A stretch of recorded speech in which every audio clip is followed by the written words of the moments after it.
Hello my friends, today is a new day and an exciting day it is indeed. If you guys checked out last video, I went over the pre-production process of one of my favorite videos to this date. Today, I want to talk a little bit more about production and post-production processes. So I don't plan to go too deeply into the production process, but at this stage in the project, what we have is a schedule and a shot list. And these were the two key ingredients to helping us stay on task and just be efficient when it came to creating this video or shooting this video. Anna did an amazing job. She basically directed me because when it came to looking at the schedule, the way that it was put was by location, and so the sequence of shots weren't in consecutive order in the way that they would be when you edit them. So for me, I had a hard time trying to edit it in my head because things were all over the place. So it was really crucial for me to have Anna helping me out to direct which shots were going to happen when we were at certain locations to shoot. That allowed me to just focus more on operating the camera and being efficient in grabbing the shots and making sure each shot looked exactly how we envisioned it to be. Anna, I think I'm not even going to move. I think I'm just going to focus full. Cool. Yeah, good. Despite all the preparation that we might do, something to remember is that things do not always go as planned. And when it comes to stuff like this, there are always going to be variables that we can't necessarily control, things like lighting or weather. And so there's always going to be extra time taken to make things turn out the way that you want it to be or as close as you want it to be. And so when it comes to situations like this, we have to remind ourselves not to be too hard on ourselves when the project doesn't go according to the time that we slotted it at. So just make sure you roll with the punches and adapt with the situations that you're in. Don't be too stuck or married to the ideas and schedules that you've set into place. Okay, so once everything has been shot, you are now ready to have some fun. And again, in the editing is where the pre-production and all the planning is really going to pay off and make your process so much more efficient, because it takes away a lot of the guesswork when it comes to putting your clips together. Now, I'm not saying that my workflow is the right way to do things. I really don't think that there is a right way to edit when it comes to this stuff, because it just comes down to the way that our minds think and what resonates the most with us. But this method that I'm going to be talking about is just the best way that I've been able to work, and it's been really efficient for me. So when it comes to editing, what I like to do is I'll place all my clips on my timeline and I'll make selects and try to separate the clips that I will be using or I think I'll be using from the clips that I know I definitely will not be using.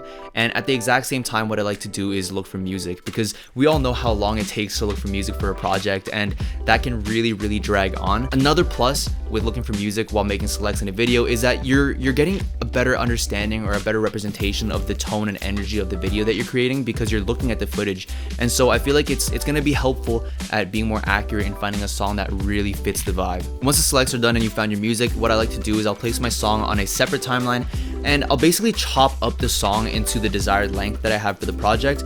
And something that I like to do that I notice that some people don't do sometimes is that I'll try to make sure that the song still has its beginning, middle, and end. Kind of like a story, you know, there'll be like the build up, there'll be like a climax or whatever. I know the songs have like hooks and verses and stuff like that. I'm not too big on that stuff, but I'll try to make sure that there's a beginning, middle, and end. That way there's still a lot of variety in the things that you hear, and it helps with building a story, because when it comes to building a story, you still have the introduction, body, and end. You know what I mean? So I try to stick with that format. As far as the voiceover goes, I actually never intended to use my voice in the video, but what was really helpful was I like to record my voice usually, and I'll do this according to the song, so it gives me a good idea of the pacing of how the words are going to be spoken. This allows me to send it over to whoever is doing the voiceover, and so that they get a good idea of pacing, but it also lets me continue with the project and continue with editing without having to wait for whoever's doing the voiceover to get back to me with that copy. You have your selects, you have your music, and now you have your voiceover mapped to that music as well. So now it is time to start placing those clips, and this is one of those situations where I rely heavily on my shot list. The thing is, I'm a little bit of a rebel, and so sometimes I have a hard time following the shot list, but I realize that it comes down to being a matter of trust and trusting the past me in my ability to kind of come up with the shots in the first place. With that said, as I mentioned earlier in the video, rolling with the punches is also going to be very important. And so as much as we're going to try to follow the script, there's also going to be a lot of moments where going off script is more suitable. And there could be a lot of reasons for this. There could be moments where we have footage that doesn't end up meeting up to the time based on the music, and so we need to fill certain gaps.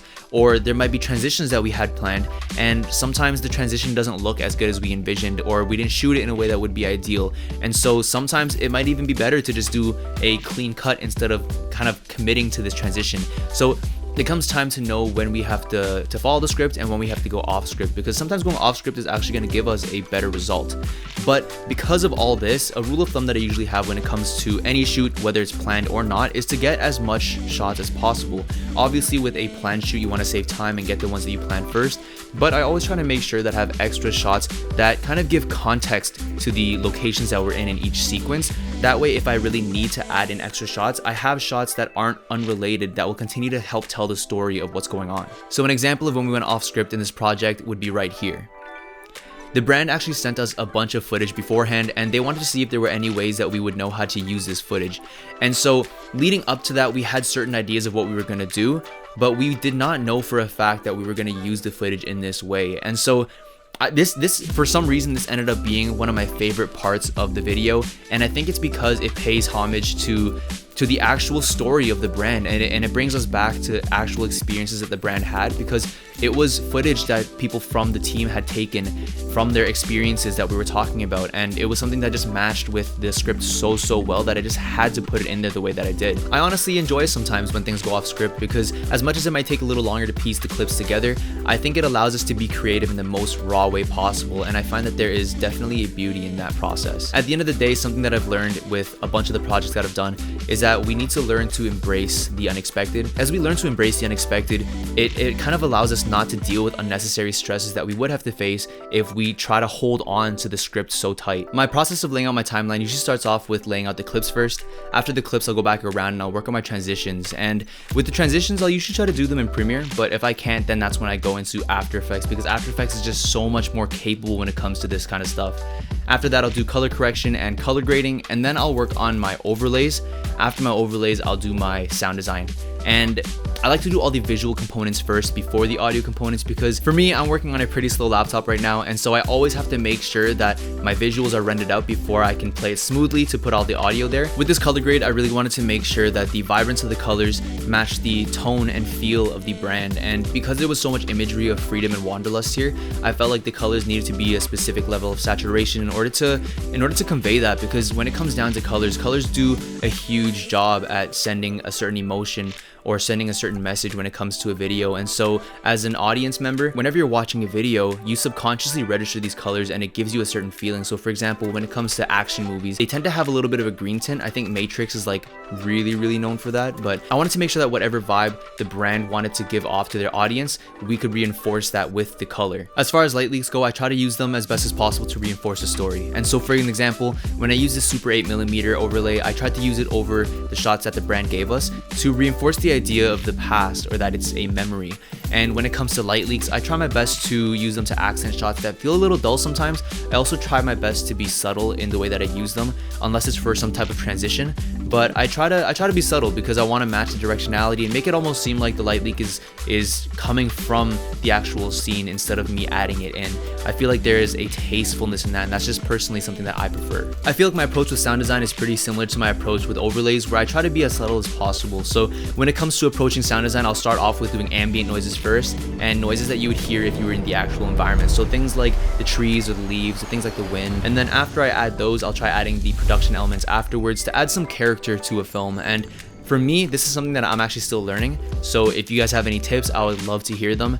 But I feel like there's a level of mastery when it comes to using production elements that I have a lot of respect for. Because this video was more centered around the post-production process, I felt like it made more sense to really break down my workflow so I can talk about general parts of the process instead of opening up a project file and just going really deep into a specific project. But with that said, if you guys wanted me to open up my project file and break something down for you, yeah, leave that in the comments down below, because I would love to do that for you guys. And if you guys gain value, please make sure to like this video as well. But until then, I will see you guys in the next one. Peace.